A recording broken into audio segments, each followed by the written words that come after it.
साथियों, आज के इस क्लास में 17/7/2025 के पेपर को कवर करेंगे जो कि CSBC के द्वारा एग्जाम कंडक्ट कराया गया था। इस पेपर में प्रश्न जो है थोड़ा सा हार्ड है लेकिन आपके एग्जाम के लिए इम्पोर्टेंट है, इसलिए आप लोग पूरा पेपर को अटेंड कीजिए।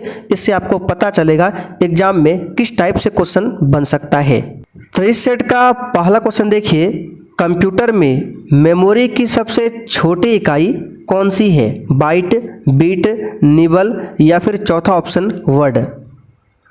तो साथियों, कंप्यूटर में मेमोरी की सबसे छोटी इकाई को कहते हैं बीट। इसको याद रखिएगा, इंपॉर्टेंट क्वेश्चन है। दूसरा वाला ऑप्शन राइट है, बीट। अब यहाँ से क्वेश्चन बनता है एक बाइट में कितना बीट होता है? तो याद रखिएगा 8 बीट। और एक निबल में कितना बीट होता है? तो एक निबल में 4 बीट्स होते हैं। ये सब क्वेश्चन ध्यान रखना है। अगला क्वेश्चन, साइबर एथिक्स क्या है? तो यहाँ पर इसका सही जवाब है ऑनलाइन व्यवहार के लिए नैतिक दिशा निर्देशन। ठीक है, ये क्या है? साइबर एथिक्स कहलाता है। अगला क्वेश्चन देखिए, चौथा, NSG का पूरा नाम क्या है? बताइए। तो साथियों, NSG का पूरा नाम यहाँ पर बताना है। इसका सही जवाब हो जाएगा नेशनल सिक्योरिटी गार्ड। ये NSG का पूरा नाम है। अगला क्वेश्चन देखिए, 5 नंबर, ECG में ई का मतलब निम्न में से क्या होता है? ये क्वेश्चन पहले भी आपको बता चुके हैं और साथ ही बहुत ही शानदार प्रीवियस ईयर का पेपर है, इसलिए पूरा सेट को लगाइए और इसमें क्या आपका स्कोर बनता है कमेंट करके बताना है। तो ECG का फुल फॉर्म होता है इलेक्ट्रोकार्डियोग्राम, जिसमें ई का मतलब होता है इलेक्ट्रो। तो यहाँ पर तीसरा वाला ऑप्शन आपका सही जवाब है। ECG जो है ये हृदय से संबंधित है और एक है EEG, ये आपका मस्तिष्क से संबंधित है। तो दोनों अलग है।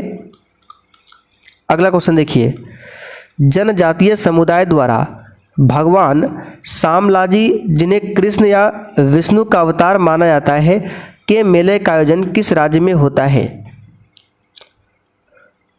तो श्यामलाजी मेला गुजरात में आयोजित होता है। कहाँ पर? गुजरात में। दूसरा ऑप्शन आपका सही है, गुजरात।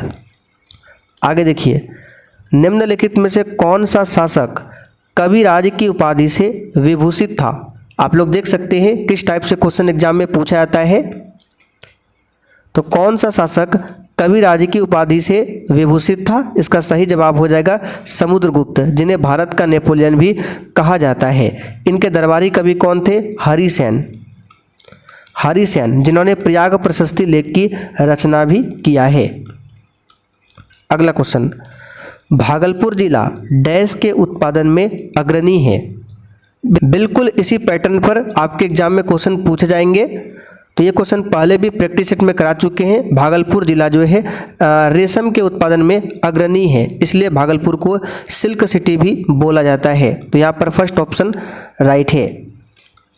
अगला क्वेश्चन, गोलीय दर्पण वक्रता त्रिज्या और फोकस दूरी में क्या संबंध होता है? ये बहुत ही नॉर्मल क्वेश्चन है। तो F बराबर क्या होता है? R/2 या फिर R बराबर होता है 2F। अब देख लीजिए किस ऑप्शन में ये मिल रहा है आपको। तो देख सकते हैं R बराबर 2F दिया हुआ है तीसरा वाला ऑप्शन में। अगला क्वेश्चन, यांत्रिक ऊर्जा और ऊर्जा का योग होता है। और आपके एग्जाम में मुश्किल से 10 से 11 दिन का समय बचा हुआ है, इसलिए रेगुलर क्लास कीजिए। 2 टाइम पर क्लास आपका चलता है, दोपहर 3 बजे, रात 8 बजे, दोनों टाइम पर आपको क्लास अटेंड करना है। तो यांत्रिक ऊर्जा जो है किस ऊर्जा और किस ऊर्जा का योग होता है? तो स्थितिज ऊर्जा और गतिज ऊर्जा का योग यांत्रिक ऊर्जा कहलाता है। आगे देखिए, किसी वस्तु के वेग को उस वस्तु की डैश बदला जा सकता है। तो किसी वस्तु के वेग को उस वस्तु का जो त्वरण है, त्वरण बदला जा सकता है। त्वरण, तीसरा वाला ऑप्शन यहाँ पर आपका सही है, त्वरण एक प्रकार का सदिश राशि है। आगे देखिए, प्लाज्मा झिल्ली के निर्माण के लिए आवश्यक प्रोटीन एवं लिपिड निम्नलिखित में से किसके द्वारा बनाए जाते हैं? चलिए बताइए, तो इस क्वेश्चन का आंसर क्या होगा? तो यहाँ पर इसका सही जवाब है अंतःजालिका, यानी एंडोप्लाज्मिक रेटिकुलम। दूसरा वाला ऑप्शन राइट है, अंतःजालिका। आगे देखिए, नारियल के रेशे युक्त छिलके डैश से बने होते हैं। तो साथियों नारियल के जो रेशे युक्त छिलके होते हैं वो स्क्लेरन कायमा से बने होते हैं। इसको याद कर लीजिए, इंपॉर्टेंट क्वेश्चन है, स्क्लेरन कायमा से बने होते हैं। अगला क्वेश्चन देखिए, पाचन तंत्र के किस भाग में भोजन क्षारीय हो जाता है जिससे एंजाइम क्रियाशील हो सके? बताइए तो इसका आंसर क्या होगा? तो याद रखिएगा छोटी आंत में। कहाँ पर होता है? छोटी आंत में। तीसरा वाला ऑप्शन आपका राइट है, छोटी आंत। अगला क्वेश्चन, मेंडल ने अपने प्रयोग के दौरान किन लक्षणों के जोड़े का उपयोग नहीं किया था? बताइए इस क्वेश्चन का आंसर क्या होगा? तो पत्तियों का आकार इसका उपयोग नहीं हुआ था, बाकी पादप की लंबाई, फूलों का स्थान, फली का रंग, ये सब हुआ था। पत्तियों का आकार ये नहीं हुआ था। आगे देखिए, मरुस्थल राष्ट्रीय उद्यान निम्न में से किस भारतीय राज्य में अवस्थित है? बताइए। डेजर्ट नेशनल पार्क, ये आपको राजस्थान में देखने को मिलेगा। कहाँ पर? राजस्थान में। आगे देखिए, निम्न में से कौन सा नमामि गंगे फ्लैगशिप कार्यक्रम का प्रमुख उद्देश्य है? तो इसका सही जवाब क्या हो जाएगा? नदी की सतह की सफाई। फर्स्ट ऑप्शन आपका सही है, नदी की सतह की सफाई। आगे देखिए, भारतीय संविधान की किस अनुसूची में 22 भाषाओं को शामिल किया गया है? तो पहले मुख्य रूप से 14 भाषाएं थी, वर्तमान में 22 भाषा है और ये 8वीं अनुसूची से संबंधित है। यानी कि 8वीं अनुसूची में भाषाओं का जिक्र किया गया है। और यहाँ पे 9वीं अनुसूची जो है ये किससे संबंधित है? तो भूमि सुधार से। 10वीं अनुसूची दल बदल कानून से संबंधित है। आगे देखिए, किस देश की करेंसी के लिए ये जो चिन्ह है इस प्रकार से है? इसको सही कर लीजिए। ठीक है, चिन्ह का प्रयोग होता है किस देश की करेंसी के लिए? आपको बताना है।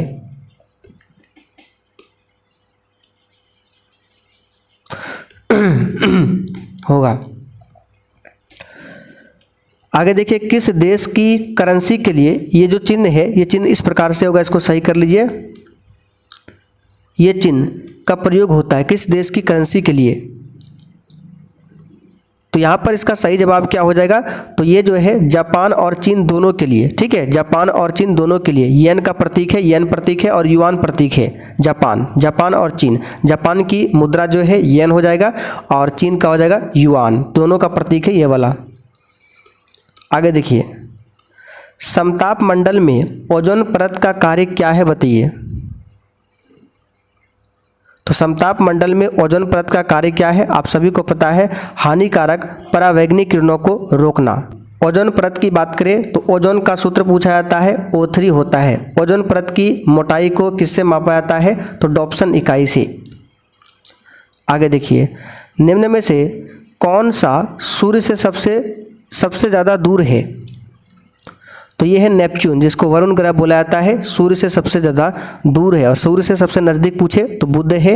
आगे देखिए, सिंचाई सुधार के लिए कौन सी एक कर्मनाशा नदी निकट नहर योजना से संबंधित है? बताइए इस क्वेश्चन का आंसर क्या होगा? तो ये सोन नहर प्रणाली है। क्या है? सोन नहर प्रणाली। तीसरा ऑप्शन सही है। एक सामान्य व्यक्ति को आँख का निकट बिंदु क्या है? यानी एक सामान्य व्यक्ति के लिए आँख का निकट बिंदु पूछे तो निकट बिंदु की बात करें तो यहाँ पर इसका सही जवाब क्या हो जाएगा? 25 सेंटीमीटर। दूर बिंदु पूछे तो अनंत हो जाएगा। आगे देखिए, बिहू निम्नलिखित में से किस राज्य का त्यौहार है? फटाफट से आप लोग आंसर लगाते चलिए। तो बिहू असम का है। कहाँ का है? असम का। आगे देखिए, भारत के किस राष्ट्रपति ने जवाहरलाल नेहरू को भारत रत्न से सम्मानित किया था? तो यह है डॉक्टर राजेंद्र प्रसाद। यहाँ पर दूसरा वाला ऑप्शन आपका सही है। इन्हें अजात शत्रु के नाम से भी जाना जाता है।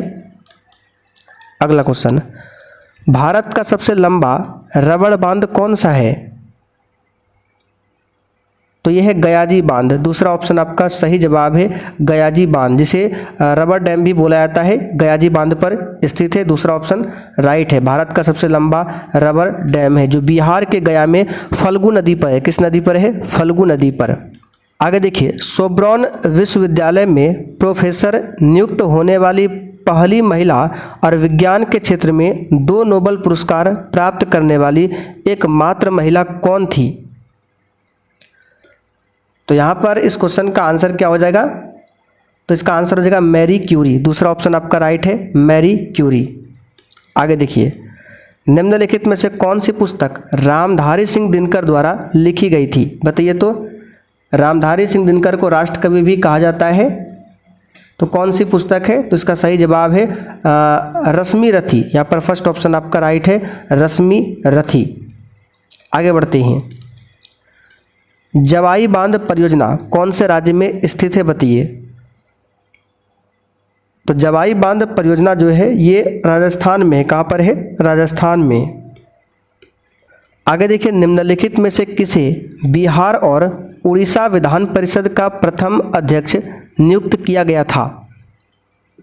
तो याद कर लीजिए, अच्छा क्वेश्चन है, सच्चिदानंद सिन्हा। दूसरा वाला ऑप्शन आपका सही है। संविधान सभा की जो पहली बैठक हुई थी 9 दिसंबर 1946 को, तो प्रथम अस्थायी अध्यक्ष कौन बने थे? तो सच्चिदानंद सिन्हा ही बने थे। आगे देखिए, अशोक के अभिलेख निम्नलिखित में से किस भाषा में उत्कीर्ण नहीं है? तो इसका सही जवाब है संस्कृत भाषा में उत्कीर्ण नहीं है, बाकी भाषा में है। चलिए आगे बढ़ते, क्वेश्चन 33। भारत श्रमजीवी पत्रिका किसके द्वारा निकाली गई? वेरी वेरी इंपॉर्टेंट क्वेश्चन है, इस पर आप लोग स्टार मार्क कर लीजिए। तो इसका सही जवाब है भारत श्रमजीवी पत्रिका शशिपाद बनर्जी द्वारा निकाला गया था, शशिपाद बनर्जी। यहाँ पर चौथा वाला ऑप्शन आपका राइट है। आगे देखिए, यूरोप में आधुनिकीकरण की शुरुआत कहाँ से मानी जाती है? ये तो सिंपल सा क्वेश्चन है, औद्योगिक क्रांति से, और इसकी शुरुआत इंग्लैंड से होती है। आगे देखिए, एक तत्व का इलेक्ट्रॉनिक विन्यास 286 है। इस समूह में इसके नीचे आने वाले तत्व का परमाणु क्रमांक आपको बताना है। तो 286 को अगर जोड़ते हैं तो 16 होता है, और 16 किसका? सल्फर यानी गंधक का। और गंधक के ठीक नीचे स्थित तत्व का नाम है सेलेनियम, जिसका परमाणु क्रमांक 34 होता है। क्या होता है? 34। आगे देखिए, टिंडल प्रभाव प्रकाश के किस गुण के कारण घटित होता है? तो इसको याद कर लीजिए, प्रकीर्णन के कारण, प्रकीर्णन के कारण। स्टेनलेस स्टील निम्नलिखित धातुओं की मिश्र धातु है। तो ये है फेरस निकेल क्रोमियम, ऑप्शन के हिसाब से। दूसरा ऑप्शन यहाँ पर आपका राइट है।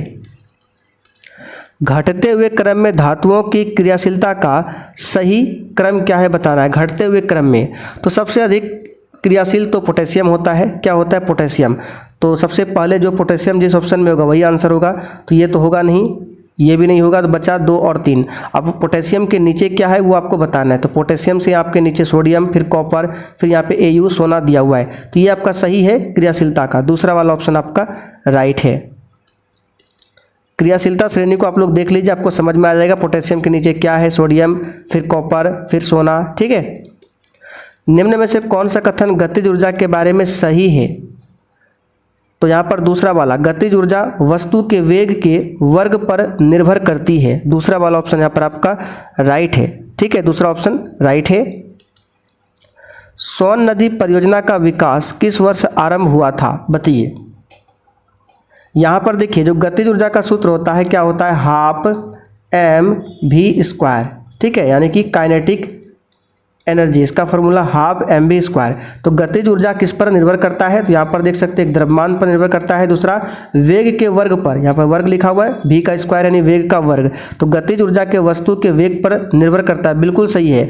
गतिज ऊर्जा वस्तु के द्रव्यमान के वर्ग पर नहीं, केवल द्रव्यमान पर कर रहा है। देख सकते हैं एम पर स्क्वायर नहीं है। तो यहाँ पर दूसरा वाला ऑप्शन सही है। ठीक है, यही बैठेगा, आप लोग देख लीजिए। तो सोन नदी परियोजना का विकास जो हुआ था ये 1874 में। कब? 1874 में। आगे देखिए, निम्नलिखित प्रधानमंत्रियों को कालानुक्रमित क्रम में व्यवस्थित कीजिए। सब यहाँ प्रधानमंत्री का नाम दिया हुआ है और कूट के माध्यम से आंसर करना है। तो सबसे पहले कालक्रम के अनुसार हो जाएगा गुलजारी लाल नंदा। गुलजारी लाल नंदा, तो यहाँ पे डी ऑप्शन दिया है तो पहले डी हो जाएगा। उसके बाद हो जाएगा चौधरी चरण सिंह, चौधरी चरण सिंह ए ऑप्शन में दिया है। और फिर इसमें से हो जाएगा चौधरी चरण सिंह के बाद चंद्रशेखर, ठीक है, यहाँ पर आपका हो जाएगा इसके बाद बी वाला। चंद्रशेखर के बाद हो जाएगा एच डी देवगौड़ा, ये हो जाएगा ई वाला। और इनके बाद हो जाएगा आई, कौन सा हो जाएगा आई के गुजराल, यहाँ पे सी ऑप्शन में दिया हुआ है। तो डी ए बी ई सी देखिए किस ऑप्शन में है, तो यहाँ पे देख सकते हैं फर्स्ट ऑप्शन में ही दिया हुआ है। आगे देखिए, गैर मंत्री द्वारा प्रस्तावित विधेयक का नाम बताइए, तो ये हो जाएगा निजी सदस्य का विधेयक, तीसरा ऑप्शन राइट है। आगे बढ़ते क्वेश्चन नंबर देखिए 43, भारत में वित्तीय आपात की घोषणा किस अनुच्छेद के अंतर्गत की जा सकती है? तो हमने आपको 3 आर्टिकल बताया था, 352 जिसमें राष्ट्रीय आपातकाल है, उसके बाद 356 राष्ट्रपति शासन और 360 वित्तीय आपातकाल, तो तीसरा ऑप्शन सही है। मौलिक कर्तव्य के बारे में निम्नलिखित में से कौन सा कथन यहाँ पर सही है? तो यहाँ पर कथन नहीं दिया हुआ है, इस क्वेश्चन को स्किप कर रहे हैं, ठीक है, ये गलत टाइप हुआ है।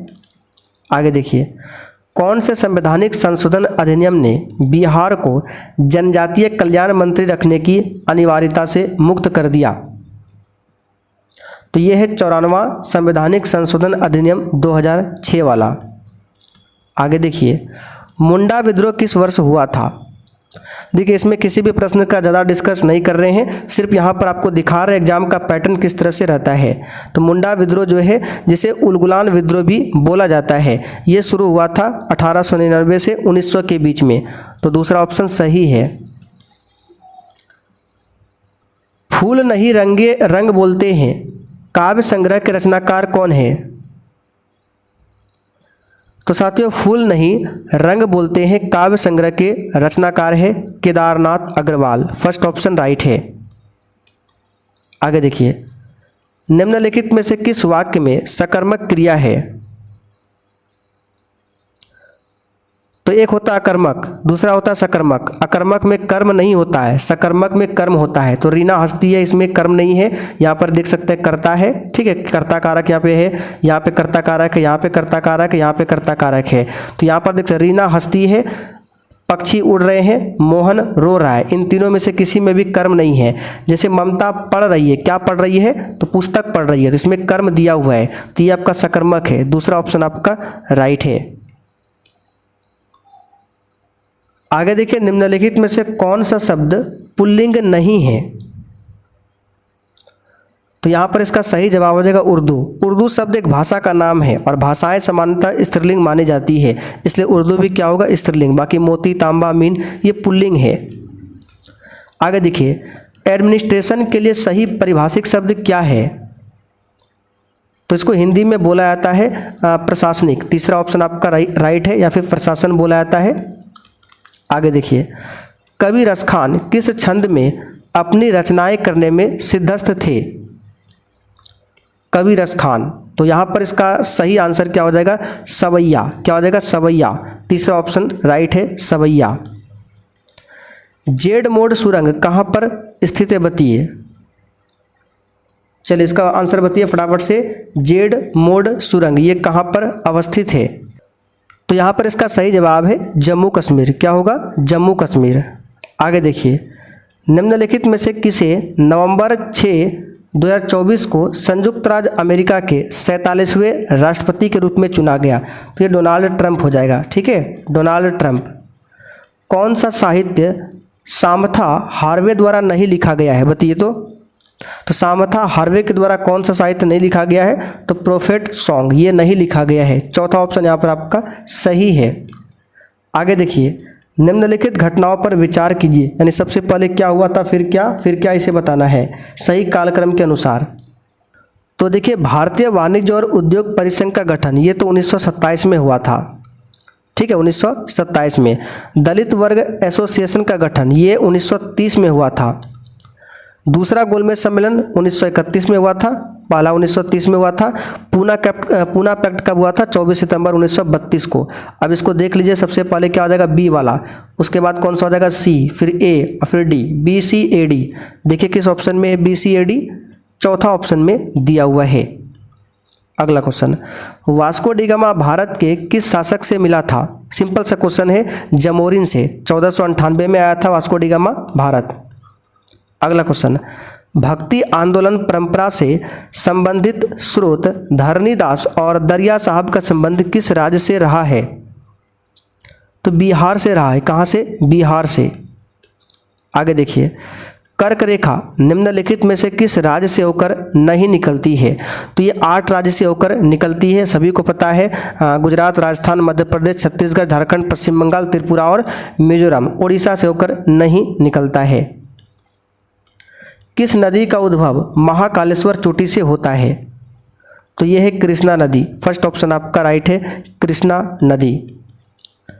निम्न को सुमिलित कीजिए। ऊर्जा और राज्य का नाम दिया है। कोरबा कहाँ पर है, तलचर कहाँ पर है, महुआ, कोटा, सब आपको यहाँ पर मिलान करना है। तो कोरबा ताप विद्युत संयंत्र छत्तीसगढ़ में है, यहाँ पे ए का बी हो जाएगा, ठीक है। तालचर की बात करें तो ये आपका उड़ीसा में हो जाएगा, तो तालचर का हो जाएगा आपका ए। महुआ की बात करें तो ये कहाँ हो जाएगा, तो महुआ या मुंद्रा लिखा हुआ है, ठीक है, इसको सही कर लीजिए। मुंद्रा ताप विद्युत संयंत्र ये आपको गुजरात में देखने को मिलेगा, तो इसका सी हो जाएगा। और कोटा आपको राजस्थान में देखने को मिलेगा, डी, यानी BACD किस ऑप्शन में है? देखिए BACD, तो यहाँ पर देख सकते हैं BACD फर्स्ट ऑप्शन में दिया हुआ है। इसको याद कर लीजिएगा। मुंद्रा कहाँ पर है, तलचर कहाँ पर है, कोरबा कहाँ पर है, कोटा कहाँ पर है, पूछा जाता है। आगे देखिए, भारत की ब्लू माउंटेन चोटी अवस्थित है, बताइए कहाँ?